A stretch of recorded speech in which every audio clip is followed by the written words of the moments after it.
Le Nigeria devance le Bénin, éliminatoire Coupe d'Afrique des Nations Cannes Maroc en 2025. Le Nigeria a déjà sorti sa liste. Vous voyez, la liste est en train de circuler. Le Bénin n'a pas encore sorti sa liste. On attend la liste. Likez la vidéo maximum. Likez, abonnez-vous. Likez. En likant la vidéo, YouTube va mettre la vidéo très loin. YouTube va faire avancer la vidéo afin que le football béninois puisse se développer aussi à travers cela. Quand YouTube met la vidéo loin, c'est le football béninois qui se développe aussi. Vous voyez. Le Nigeria, je vais vous partager dans le condensé la liste. Je suis rentré dedans un peu. Le Bénin n'a pas encore sorti sa liste. Avant de rentrer dans tous ces sujets, on va encore parler d'autres sujets. Je partage la grosse opportunité. À l'ère du digital, le chômage n'existe pas. Vous ne pouvez pas avoir un portable Android et une connexion Internet et manquer d'argent. TikTok monétisé, monétisation de chaîne YouTube, création de page Facebook monétisée, publicité, promotion, tout ce que vous voulez. Si vous vendez des articles ou bien des prestations, vous faites des trucs, bien sûr, vous voulez qu'on parle bien sûr de votre société. Plus 229 53 63 87 30. On va parler de votre business ici. Vous allez vous vendre et accroître votre chiffre d'affaires. C'est de ça qu'il s'agit. Sans plus tarder, condensé. 5e journée des éliminatoires de la CAN Coupe d'Afrique des Nations Maroc en 2025. Le Nigeria dévance bien sûr le Bénin en sortant tout de suite à sa liste. Vous voyez les joueurs qui sont là aussi bien présents dans cette liste. Vous voyez Victor Boniface aussi et Kelechi Iheanacho, ils sont tous là. Et vous voyez Stanley Mwabali et en tant que gardien, vous voyez ils sont là.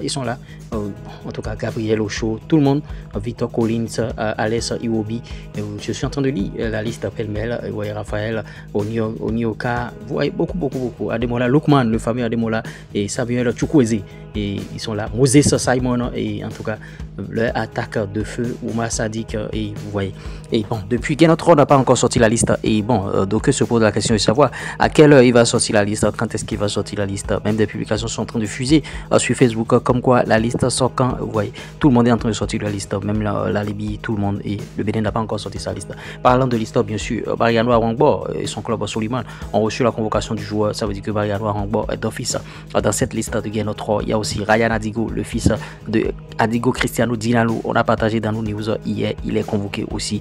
Bon, on attend les autres noms et pour savoir à quoi s'en tenir réellement par rapport à la liste. C'est sûr que bon, ce ne sera pas une liste tellement remaniée à ce niveau-là. Et on poursuit avec 8 clubs qualifiés. Les 8 clubs qualifiés recevront bien sûr $150,000 pour la Champions League africaine CAF. Vous voyez, ça c'est à l'international. Et la CAF s'engage à développer et à faire croître bien sûr le football féminin en Afrique. Et l'objectif du président Motsepe, c'est concernant le football féminin, est d'investir bien sûr dans des académies de jeunes garçons et filles, et bon, pour augmenter un peu beaucoup de choses. Et ils ont décidé d'augmenter l'argent, et c'est dans ce cadre que j'ai partagé avec vous sur ma page Facebook le reste premier officiel, la création, l'ouverture d'un centre de formation qui va former uniquement les jeunes filles au football au Bénin. En tout cas, le montant du prix en argent pour la Ligue des champions féminines de la CAF Maroc en 2024 le gagnant aura $600,000 et le reste ils vont partager. Et bon, centre de formation féminin au Bénin, et voilà, l'info revient. Je rebalance encore l'info ici, c'était déjà sur ma page, vous voyez, c'est officiel. La Fédération béninoise de football a lancé le 6 novembre les travaux bien sûr de construction du centre d'excellence de football pour les jeunes filles futurs joyaux, bien sûr destinés à renforcer le développement du football féminin. Ce sera implanté bien sûr à Lokossa.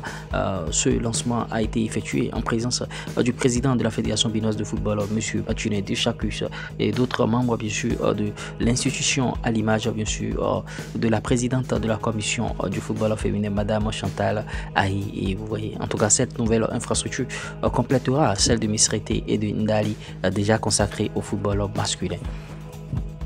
Et oui, j'espère que vous avez vu le condensé. Et le Bénin n'a pas encore sorti sa liste. On est en retard, il faut le souligner. Et les autres pays sont en train de sortir déjà. Et bon, quelques noms sont en train de circuler. Mariano Arangbo, son club, l'Avenir Soliman, a fait une publication dans ce sens où ils ont dit bon, le joueur a été convoqué. Il y a aussi Ryan Adigo, le fils bien sûr de Adigo Cristiano Dinalo, qui a été convoqué aussi. Ryan Adigo, on a partagé ça dans les news d'hier et on est revenu encore ici. Vous voyez, la FIFA avait beaucoup misé sur le football féminin. Et, vous voyez, au Bénin, construction de centres de formation, ça va former les jeunes filles seulement. De l'autre côté de Lokossa, c'est une très belle initiative. Et dans ce cadre, la FIFA augmente la cagnotte pour la Ligue des champions africaine aussi. Le vainqueur, $600,000 s'il vous plaît. Le président Motsepe est en train de faire beaucoup de choses pour le football féminin, et vous voyez, on ne peut que encourager ces initiatives et on ne peut que louer tout cela. Et c'est le football qui est en train de grandir dans ce sens. Ouais. Osimhen sera là, eux tous ils seront là, les Nigérians. Boniface, tout le monde est là. Iheanacho, je vous ai lu un peu les grands noms, Alès Iwobi et tout le monde sera là. Bénin Nigeria, on croise les doigts. On attend la liste de Guénotro pour en décortiquer ici. C'était moi, l'URS premier. Je suis doué des finances, du foot business et de l'industrie musicale. C'est pas l'homme, c'est Dieu qui travaille. Il nous qu'à respecter.